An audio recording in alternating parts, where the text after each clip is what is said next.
विकास मतदानाचं चिन्ह लक्षात आहे ना आपलं, जरा लक्ष राहू दे. हो नाही आबा, तुम्हाला नाही निवडून देणार. अहो गावची प्रगतीच नाही केली तुम्ही. बघा ना गाव कसं आहे आपलं. हा नाही, तुम्हाला नाही संधी देणार.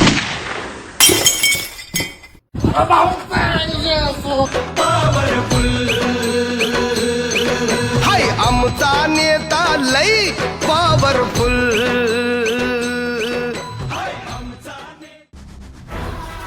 पैसा आणि दारू देणाऱ्याला वोट टाकलं तर कसं होईल? गावचा विकास कसं होईल? गावाचा विकास करायचा असल्यानं दारू पियाचं सोडून टाक. हे रस्ता नाली व स्वच्छ ठेवते त्याला होता. दारू पिलं का गावाचा विकास करा. वोट त्याला द्या. आपल्या गावाची प्रगती